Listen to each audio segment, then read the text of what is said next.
Hi everyone, this is from CBIS Academy. இன்னைக்கு நம்ம Dinamani news பேப்பர்ல இருக்கக்கூடிய கரண்ட் அஃபேர்ஸ் தான் பார்க்க போறோம். சென்னையில் ரூபாய் 39 கோடியில் தமிழ்நாடு ஹஜ் இல்லம். சென்னையில் இருக்கக்கூடிய இன்டர்நேஷனல் ஏர்போர்ட் பக்கத்துல தான் 1 ஏக்கர் அளவில் பார்த்தீங்கன்னா இந்த தமிழ்நாடு ஹஜ் இல்லமானது அமைய இருக்கு. முஸ்லீமா இருக்கக்கூடியவங்க கண்டிப்பாக அவங்க என்ன பண்ணணும் அப்படின்னா சவுதி அரேபியாவில் இருக்கக்கூடிய அந்த மெக்காவுக்கு புனித பயணமாக கண்டிப்பாக போக வேண்டும். அது அவர்களுடைய ஒரு கட்டாய கடமை. இதற்காக தான் ஹஜ் பயணத்தை முஸ்லீம்கள் மேற்கொள்வாங்க. அவர்களுக்கு வசதியாக இருக்கும் பொருட்டு தான் நம்முடைய தமிழ்நாடு அரசு பார்த்தீங்க அப்படின்னா தமிழ்நாடு ஹஜ் இல்லம் அப்படிங்கிறத சென்னை இன்டர்நேஷனல் ஏர்போர்ட் பக்கத்துல அமைகிறதுக்கு இருக்கிறாங்க. இதுல பாத்தீங்க அப்படின்னா நிறைய வசதிகள் முன்கூட்டியே இவர்கள் இங்கே தங்கி அந்த பயணத்திற்கு செல்லும் வசதியாக நிறைய வசதிகள் இந்த தமிழ்நாடு ஹஜ் இல்லத்துல அமைய இருக்கு. என்னென்னு பார்க்கும்போது கார் பார்க்கிங் வசதி, அதே மாதிரி ஸ்டே பண்ணக்கூடியது. இதுல பாத்தீங்க அப்படின்னா 400 ஹஜ் பயணிகள் வரைக்கும் இந்த தமிழ்நாடு ஹஜ் இல்லத்துல ஸ்டே பண்ணி போகிறதுக்குள்ள வசதிகள் ஏற்படுத்த உள்ளது. அடுத்ததா பாத்தீங்க அப்படின்னா 1971 போர் வெற்றி தினம். இந்த டாபிக் பாத்தீங்க அப்படின்னா குரூப் 1 மெயின் சிலபஸ் பேப்பர் 2 ஹிஸ்டரியில கவர் ஆகும்.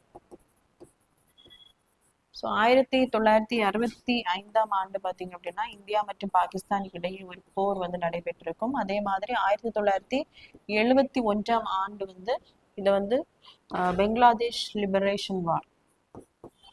பெங்களாதேஷ் பாத்தீங்க அப்படின்னா பாகிஸ்தான்ல இருந்து தனி நாடாக இந்த போருக்கு பிறகு உருவெடுத்திருக்கும். இந்த பெங்களாதேஷ் பாத்தீங்க அப்படின்னா இந்தியா சப்போர்ட் பண்ணியிருப்பாங்க. அதற்காக தான் இந்த போர் நடைபெற்றிருக்கும். இந்த இந்தியாவுக்காக அந்த போரிட்ட வீரர்களின் தியாகத்தை நினைவு கூறும் பொருட்டு தான் டிசம்பர் 16 பாத்தீங்க அப்படின்னா வெற்றி தினம், அதாவது விஜய் திவாஸ் அப்படிங்கிற அந்த நாள் அனுசரிக்கப்படுகிறது. இது பாத்தீங்க அப்படின்னா 56வது ஆண்டு வெற்றி தினம். இதற்காக என்ன பண்ணிருக்காங்க அப்படின்னா பரம்வீர் காட்சியகம் திறப்பு. பரம்வீர் காட்சியகம் அப்படிங்கிறது அந்த தாய்நாட்டுக்காக சேவையில் தங்களின் இன்னுயிரை தியாகம் செய்பவர்களுக்காக கொடுக்கக்கூடிய ஒரு மிக உயரிய விருது தான். தியாகம் செய்பவர்களுக்காக கொடுக்கக்கூடிய உயரிய விருது தான் இந்த பரம்வீர் அப்படிங்கிற விருது. அதற்கான ஒரு காட்சியகத்தை எங்க திறந்து வைத்திருக்காங்க அப்படின்னா குடியரசுத் தலைவர் மாளிகையில தான் இதை திறந்து வச்சிருக்காங்க. இதுல பாத்தீங்க அப்படின்னா இந்த பரம்வீர் காட்சியகத்துல 21 பரம்வீர் விருதாளர்களின் படம் அந்த பரம்வீர் மாளிகையில பொறிக்கப்பட்டிருக்கு. அடுத்ததை பாத்தீங்க அப்படின்னா 5 ஒப்பந்தங்கள் கையொப்பம் இந்தியா மற்றும் ஜோர்தான் இடையே. இந்த டாபிக் பாத்தீங்கன்னா group 1 main syllabus paper 3 international ரிலேஷன்ஷிப்ல கவர் ஆகும். பிரதமராக பதவியேற்ற பிறகு முதலாக நம்முடைய பிரதமர் அவர்கள் ஜோர்தான் நாட்டிற்கு போயிருக்காங்க.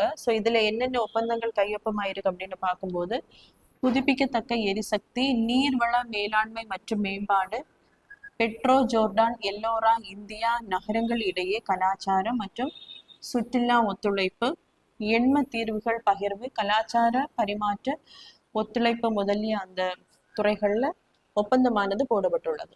அடுத்ததை பாத்தீங்க அப்படின்னா முட்டைகளில் புற்றுநோய்க்கான காரணிகள் தமிழகம் முழுவதும் ஆய்வு. இந்த டாபிக் பாத்தீங்க அப்படின்னா group 1 main syllabus paper 3 science and டெக்னாலஜில கவர் ஆகும்.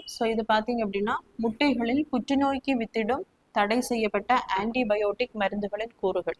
இது முன்னாடி பாத்தீங்க அப்படின்னா கால்நடைகள் மற்றும் கோழிகளுக்கு ஏதாவது நோய்கள் வரும்போது ஆன்டிபயோட்டிக் கொடுப்பாங்க. அதுல நைட்ரோஃபியூரான் அப்படிங்கிற அந்த கூறுகள் கேன்சரை காஸ் பண்ணக்கூடிய ஒரு கூறா இருக்குன்னு இதை தடை பண்ணியிருப்பாங்க. இப்ப திரும்பவும் பாத்தீங்க அப்படின்னா அந்த கொடுக்கக்கூடிய ஆன்டிபயோட்டிக்ஸ்ல திரும்பவும் இந்த கூறு இருக்கிறதா நிறைய தகவல்கள் வந்ததின் அடிப்படையில தான் தமிழகம் முழுவதும் மறுபடியும் என்ன பண்ணியிருக்காங்க அப்படின்னா ஆய்வுகள் தொடங்கப்பட்டிருக்கு.